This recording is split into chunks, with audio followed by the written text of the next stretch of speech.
Sooners of Oklahoma at 12-0 and still looking for respect nationwide. What is going on, Sooner Nation? Thank you all for tuning into another episode of the Barry and Mack Show. As always, myself, Barry, personal trainer, sports forums coach out of Tulsa, Oklahoma. And not alongside me today is former Sooner wide receiver 2000 national champ Damian Mackey.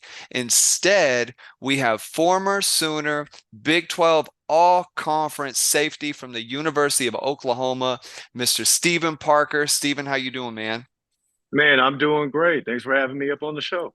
Absolutely, brother. Excited to have you on. You know, as a fellow Northeastern Oklahoma, Tulsa Jinx alum myself in the '09 class, we kind of talked a little bit about that pre-show. It's good to have someone on from that area. I saw someone posting the other day just how much talent this area of the state produces. And we'll go into some other things I want to ask you about today, as we're also going to bring on OU Insider, the head honcho Brandon Drum here in just a moment. But I want to ask you, what do you think contributes to Northeastern Oklahoma, Tulsa, so the Owasso, Bixby, Broken Arrow, this whole area, for being so loaded year after year with good high school football players, a lot of just high character guys that come out of this area, guys that don't get in a lot of trouble, that end up going on and having NFL success.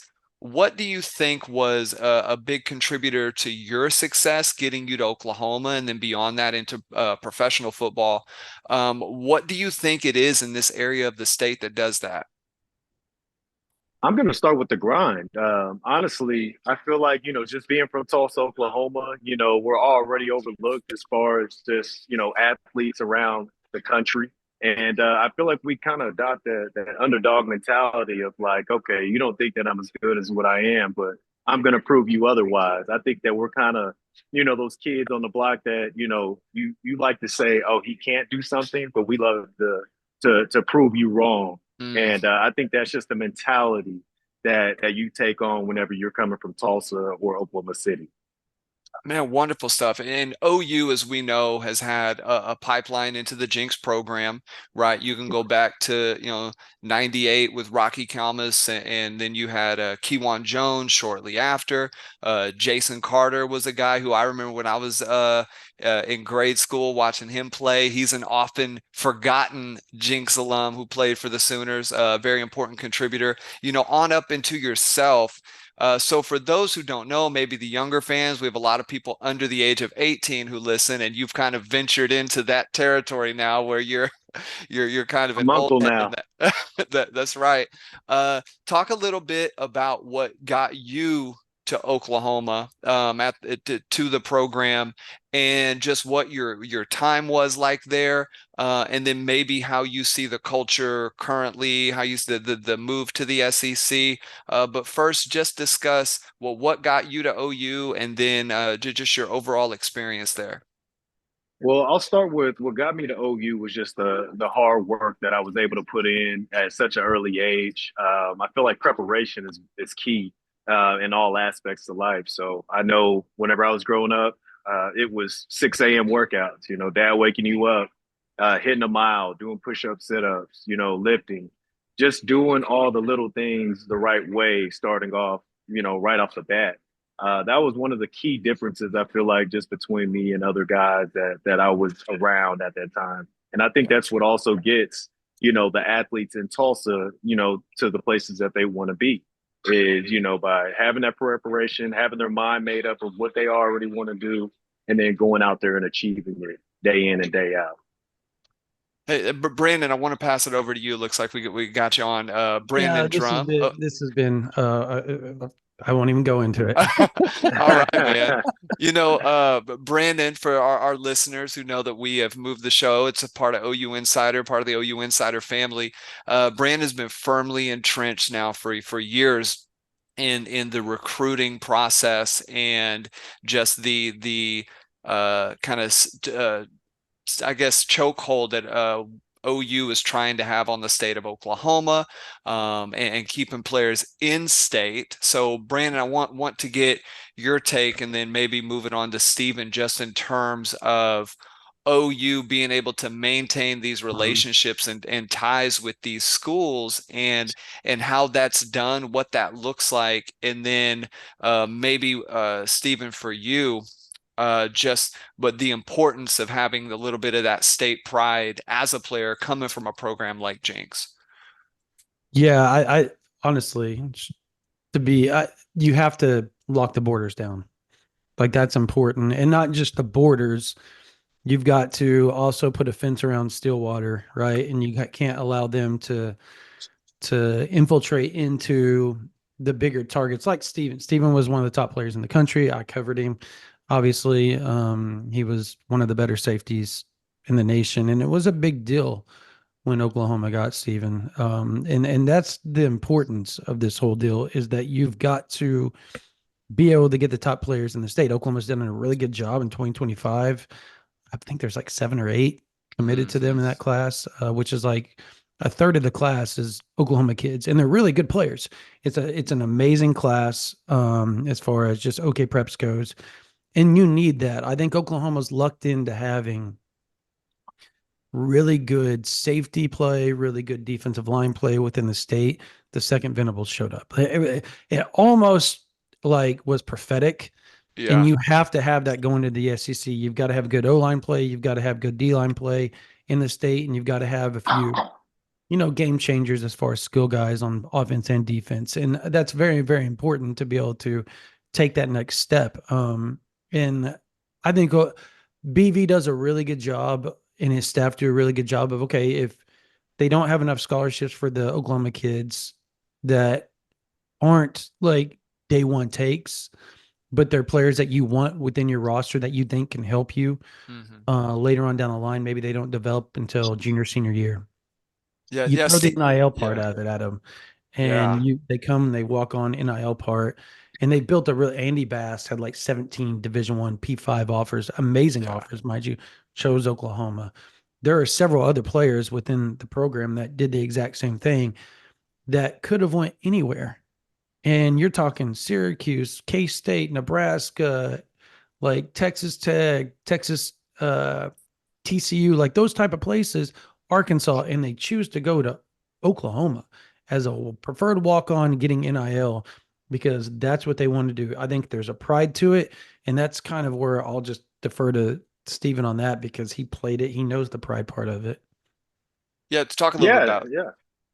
No, I think you're exactly right. I mean, people come to Oklahoma to win championships. That's always been the motto, and that motto is never going to change. The standard is the standard.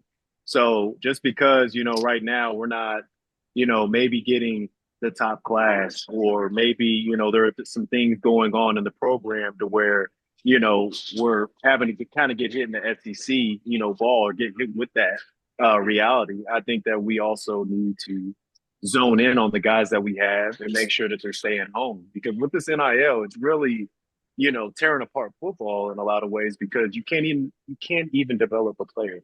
This player is going to stay there for 1 year and then they're most likely gone just because they're not happy that they're not playing or whatever might be going.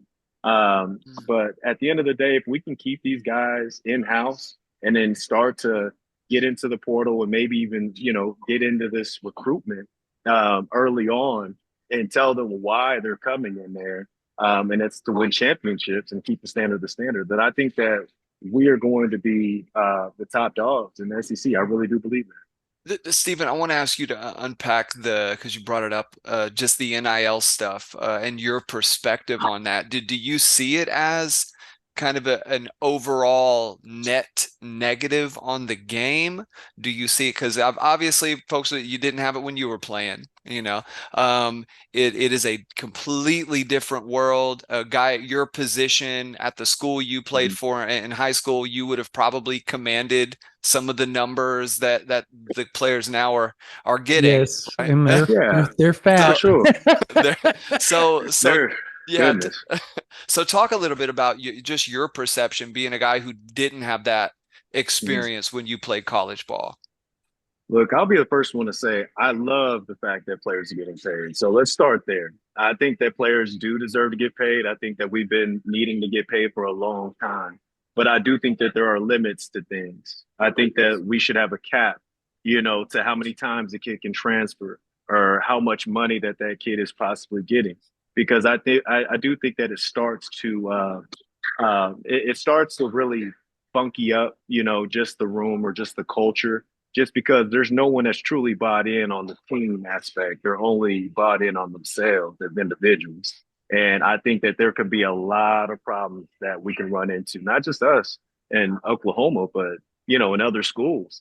I mean, we look at Nick Saban in Alabama and, what's been going on over there. They might still be getting top recruits, but they're not getting the same level of recruits of whenever Saban was there, No. And I can say the same thing for us. I think that we are getting great recruits right now. And with Venables coming into play, he's bringing that defensive mindset, which we all know is great. But we're also losing out on some of these players who possibly want more money. And that's just something that we probably can't control right now. So I think that there does need to be some type of limit to it. That's all I'm going to say with the NIL. Did you get recruited by Venables very much? Like, I don't know if y'all discussed that part. So we had discussions. I could have went to Clemson. It just wasn't the top of my list. I didn't take any unofficial or official visits over there. But I do remember Venables being a guy that was up here right before he ended up leaving to Clemson. Mm-hmm. And I did go to some of the OU football camps as a young kid and had the opportunity to experience the different coaching styles that they, each possessed, as far as just with Bob Stoops, even when Mike ended up coming after Brett left and everything of that nature. So I definitely got the firsthand experience of how, the coaches run.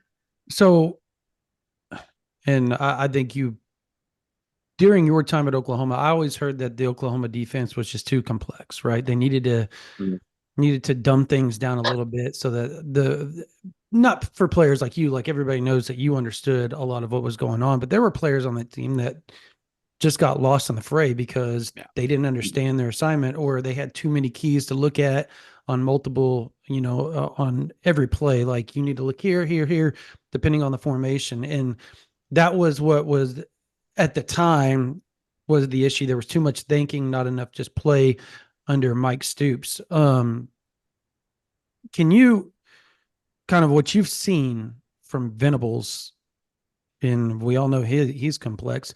Yeah. How can he make it work the way he's made it work? Like, they're an elite defense now with how complex it is, and you watching it and seeing what the safeties are doing. How does that not just make you like lick your chops a little bit? Like, oh my God, I wish. I love it. No, you're exactly right. I love watching Rip Venables' defense because it is complex and you do have to be somewhat complex. So therefore the offense isn't just reading you like a book. Mm-hmm. But I think that you can be complex if you make things simple. It's all about simplicity. If you can get a player to tell him exactly what his reads are when he's out there on the field versus what are his threats, that he can face just within a 1 high or a 2 high defense, then it's going to allow him to play fast. And that's what you talk about whenever you say thinking. We cannot be robots out there on the field, and not everything is going to be perfect. And we cannot go out there and just start thinking about what could have been or what is. We have to react. That's what the position is. And so I think whenever you make a job easy for a safety, telling him, hey, in quarters, I need you to read 2 vertical, but if he ends up going out, I need you to get your eyes to 1 or to the quarterback. We were always taught to get it to the quarterback because the quarterback's going to tell you exactly where he's going to go with the ball. Mm-hmm. But just making it that plain and simple, just how I just stated it, that's like the coachability, that you have to have as a player to take that information in and to go out there and execute it at a high level. And that's where practice really comes into play. And of course, one of my favorite players and idols is Allen Iverson. So yes, we are talking about practice. And I think that it really does, stem right there. That's where your preparation needs to be at its best. Because if people are preparing at a high level and they're going full speed each and every day, and they're actually talking and communicating with one another, and that's every day, and you see that, you're only going to elevate up. You're not going to stay the same. You're either going to get better or you're worse. That's it. There is no fine line between, I stayed the same today. And, I think if we end up just making sure that we're, bettering ourselves in practice and our communication and just our culture in general, I think that it's going to be on the uproar whenever it comes to Oklahoma football. Stephen, I want to ask because there's some current events obviously going on with the quarterback situation at Oklahoma. Seems Mhm. like Michael Hawkins is going to be the starter for this Auburn game coming up. You obviously had some great quarterback play. Your time at OU, got to see it up close and personal. Talk a little bit about just what what certain guys at the quarterback position bring to it. So you may have, real talented skill guy over here, and another talented guy over here, both playing the quarterback position, but one guy seems to maybe provide a spark or a sense of leadership, or is just able to kind of galvanize the group in a different way. And obviously there's still a lot to be seen for Michael Hawkins as to whether he can do that for the long haul. You saw a little bit of it in the Tennessee game, but it's just such a small sample size. And of course, you experienced it with Baker, where a lot of those guys came back after 14 and the offense was just so much better in 15 with him at the helm. Talk a little bit about how one guy can really shift things, and what do you think, your perspective as a former defensive back for the Sooners, what do you think are some of the key traits that the best quarterbacks have, or maybe something that Baker had that maybe OU fans could look to hopefully see with Hawkins Jr.? I'm going to say that the quarterback position, it demands leadership. Demands leadership. Of course, you have to have grit because there are gonna be bad plays and there's gonna be good ones. But how are you going to be able to bounce back is the real question. And with that leadership, people are going to follow exactly how you're going to act as far as at that quarterback position. So if you're going out there and you're demanding the offense, you're reading the defense, making out the calls, then everybody feels a lot better about themselves before that ball is snapped versus, once the ball snapped and everyone's just like, okay, go. So I think that's what it really demands. What the quarterback play that, I had, I start off with Trevor Knight, and I don't think a lot of people remember, but Trevor Knight actually had, one of his toughest seasons right after that Alabama season in 2013. So they were kind of on the verge of like, should it be Baker? Should it be Trevor? And I remember that quarterback battle going all the way into 2015. And right before that first game, they ended up going with Baker. And the one thing I can say that was the difference between Baker and Trevor was just the it. I don't think that one, was athletically better than the other. I just felt like, whenever you see that it, I think that people on the team start to gravitate towards that leader. And I think that's what Baker possessed over Trevor. But Trevor, great guy, great quarterback. I don't take anything away from his ability because, I mean, he was able to do it at a high level. But I just think at that time, that's what OU needed. And I think that's kind of what the, situation is right now. I think OU just needs that little bit of change. So therefore they can get that spark and start having that offense humming right now. Because right now, it does seem kind of lackadaisical. It kind of seems like we're going through the motions on offense, and we haven't really found a true answer. So until you do find that answer, I don't find anything wrong with you trying to figure out this other quarterback to see if he is going to be, the quarterback for our future. Did you watch the game Saturday night? Obviously, I did. Yeah, yeah. it was painful. Yeah, it was. Yeah. What was your overall thoughts on just the safety play in your mind? Like, did you see what they were doing schematically and understand? Yeah, obviously you understood what they were doing, but what was your thoughts on the safety play overall? Obviously, RSJ had a phenomenal game, but just overall, what was your thoughts? To be honest, I mean, it can always be better. I'm not going to be the person to nitpick all the way down. I Mhm. think that our safety play has been very well, just as Venables has stepped in as the defensive coordinator. I think our defense as a whole has been very well. Without our defense, I don't think that we're in some of the games that we've been in from last year and even this year. That Tennessee game, I felt like the defense was just out there on the field too long, man. There's Mhm. only so much you can do on defense. And we got the stops. We We ended up, making some very tough calls in unique situations. We played a little bit of one high and two.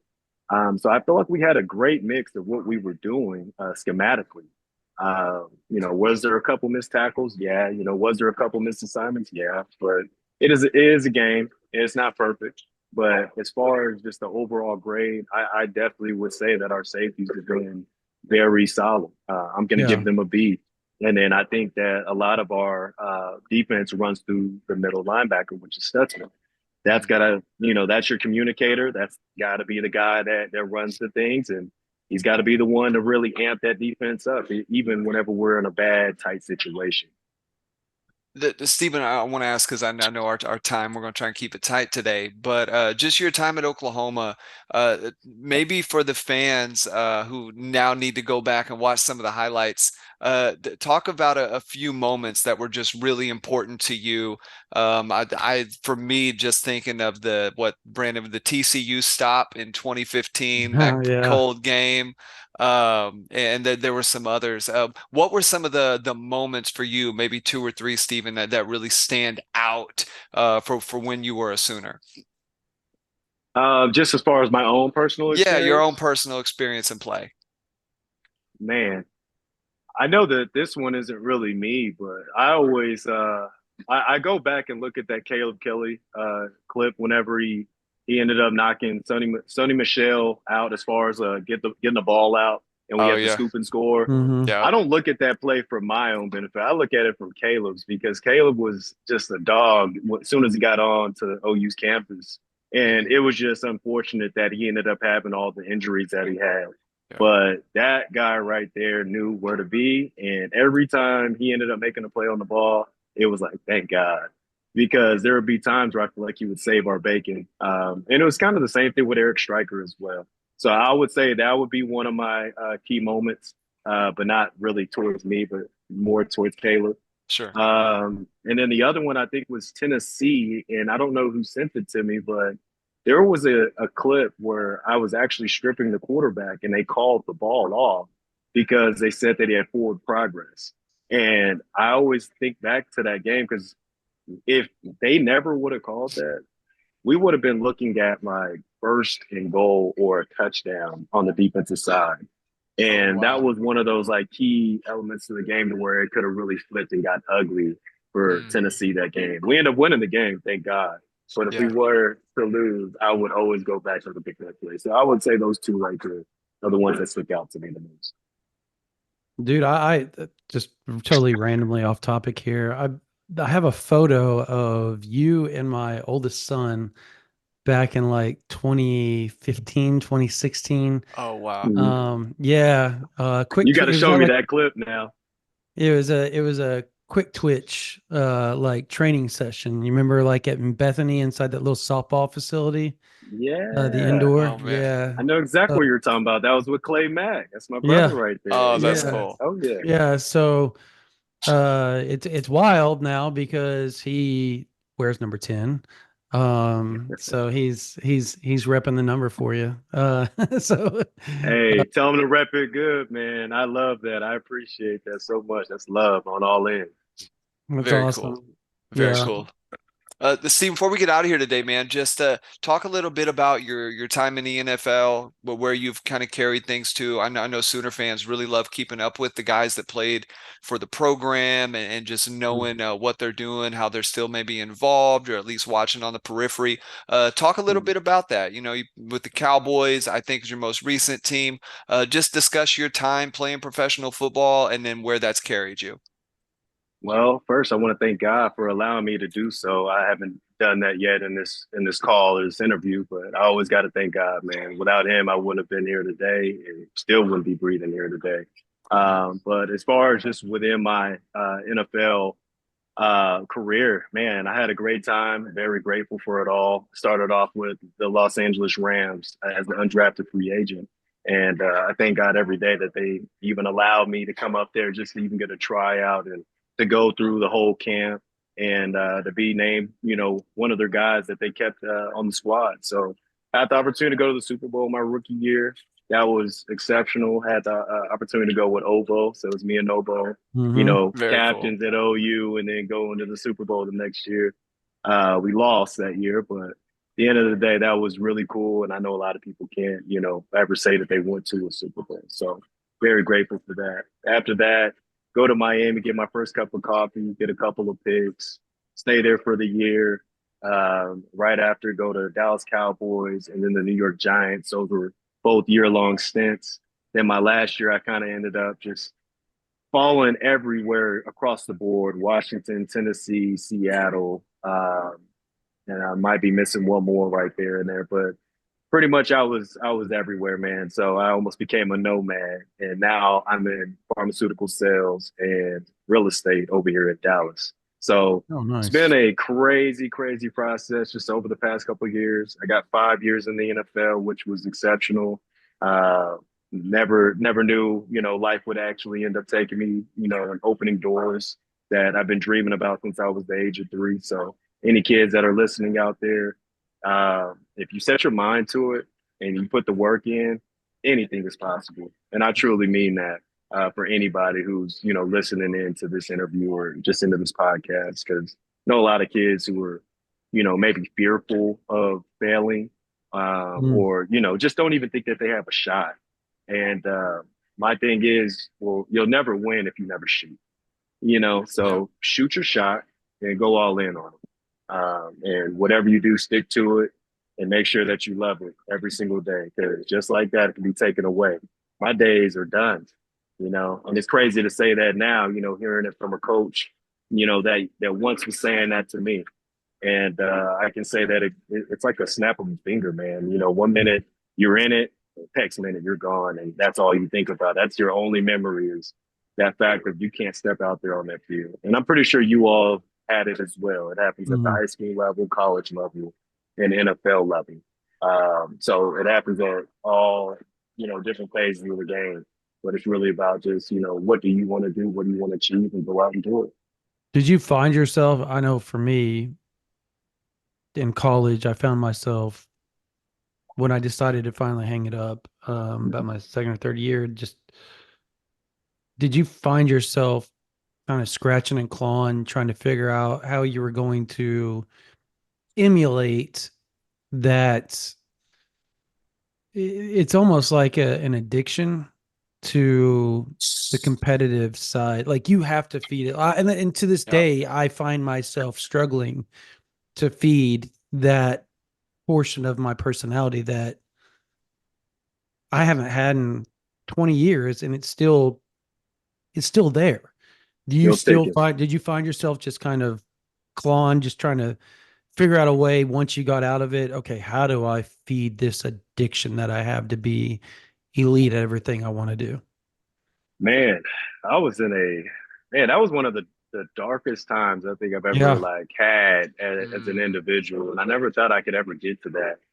It's funny because I can talk about it now and I'm vulnerable about it. So if Mm. anybody ever asks, I'm like, well, I mean, I can tell you that, me being in the league versus me being out of it, I'm two totally different people. But I Wow. can say that I'm a better person for the better, Yeah. not for the worse. So it definitely took some getting used to. I'd say one of the biggest things that I really faced was, like you said, that competitiveness. And I ended up, instead of going football or going into another active sport, which I was a big basketball player growing up, I Mm. decided to go golf. I hate Mm. golf. At least I hated it at first. I must have hit one or two shots that brought me back, and ever since then, I've been addicted. And so that's been my one addiction to where I'm That's cool. like, hey, this is me being competitive versus me. If I don't come out to play, then I'm gonna play like crap anyway. Yeah. So this is one of those games you really got to go and attack, but it's all like on a mental level. It's not even on the physicality level.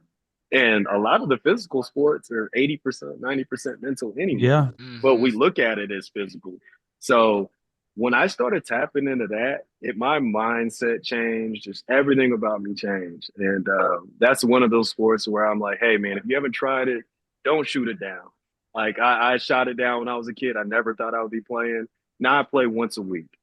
And it's like a total addiction, just like you just said, just because I'm trying to find that competitiveness again. Yeah. And one of these days I'll get back into my basketball so I can start doing some open gym. And There you then go. this is going to start running. Because if I Yeah. if I start playing and hooping again, it's gonna really be a wrap. So Did you yeah, never I'm want to trying to. coach? I thought about coaching, but in all honesty, you remember what Mack did as far Yeah. as like the guru training? I Hmm. can see myself being more in the guru type of training with cornerbacks and nickelbacks and safeties because I was that. I was a person that wanted to be very versatile. I didn't want you to ever say I was a safety. I wanted you to tell me that I had corner feet, but I could hit like a safety or like I was a Mm. hybrid. You could put me anywhere. And I want to be able to help out kids do the same thing, really tap into their true selves and to really give them a skill set that is elite, not just at the high school level, but in all levels of ball. Because the more you rise up, the harder it gets. And the more Yeah. versatile you have to be, and the better communicator you have to be. The hard work never stops. It's almost like you keep piling up more work just because you got to be better. You got to be your best self. So you don't want to be the same version of yourself that you were yesterday. You want to top that person and Yeah. keep on going up the ladder. So, yeah, I think that's very important. Very Very, cool. very cool. Well, then I'm gonna ask you something offline once we get off here. But Sooner Nation, want to thank you all for hopping on today, for listening to the show. Shout out to Stephen Parker for coming on. As always, go follow OU Insider. Go over to ouinsider.com. Grab yourself a membership. Brandon Parker and the like, everybody up there. Team news, recruiting news, doing a phenomenal job covering all the position changes. If you want to know the inside out of the Jacoby Johnson, position switch, go check it out over there. But Stephen, thank you for coming on today, man. As I do with DMAC each and every show, closing thoughts to Sooner Nation on our way out. Ooh, closing thoughts. He put me on the spot, didn't he? Yeah. I would just tell Sooner Nation, believe, believe, believe. Keep on believing that the program is going to turn around for the better. Not that we're in a hole by any means, but just know that things are going to get better from here. Just because we lost to Tennessee or just because, we're just now starting the SEC, don't look at us as a team that's never going to get there. Like, we're going to be a team to reckon with. We are champions and we're going to stay champions. The standard is the standard. Wonderful stuff. Well, thanks to Brandon Drum, Stephen Parker, and all of our listeners out there for hopping on. Thank you, and we will see you soon.